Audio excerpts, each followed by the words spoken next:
momentum in terms of the amazing amount of progress we've seen in women's basketball. The amazing amount of progress that Caitlin Clark has brought to this league. That's what you're blowing. Adam Silver sees it, man. There's an interesting strategic layer to the discussion around players wanting Adam Silver more directly involved in negotiations. Some union leaders have publicly suggested that NBA-level involvement could help accelerate progress or elevate the talks. From their perspective, bringing the NBA commissioner into the room may signal the magnitude of the moment and the financial upside they believe exists. But Silver has been clear, he is not personally sitting at the bargaining table. He said he's involved behind the scenes, while formal negotiations remain between the WNBA, its owners, and the Players Association. That distinction matters. In executive terms, staying out of direct talks doesn't automatically mean dismissal or disrespect. It reflects structure. The WNBA has its own commissioner, Kathy Engelbert, and its own governance process. If Silver were to step in directly, it could undermine that chain of authority and complicate the league's autonomy. By remaining behind the scenes, he maintains oversight without disrupting the formal bargaining framework. That it's also important not to overinterpret that move as taking sides. In complex labor negotiations, top executives often avoid becoming the visible face of bargaining because it hardens positions.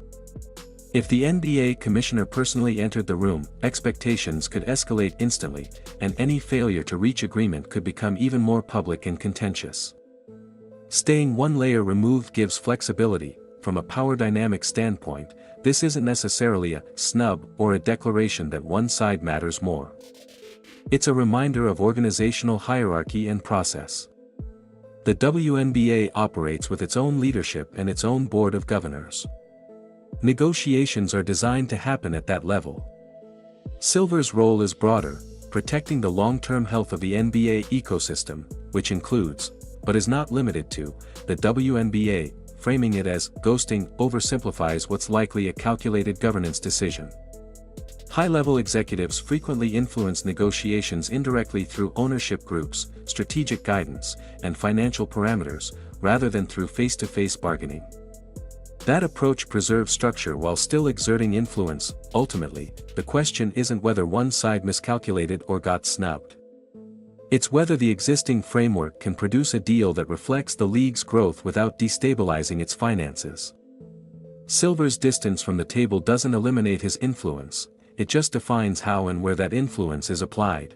Now let's talk about this new offseason footage. Caitlin Clark's first workout clips of the offseason just dropped, and they look completely different from what we saw a year ago. Around this time last year, the internet was going crazy over that viral video of her knocking down roughly 92 out of 100 three-pointers in a single workout. It was everywhere. And throughout the offseason, we kept seeing more footage of her locked into shooting drills. But this time, the emphasis looks different, and that shift might tell us everything about what she's focused on improving.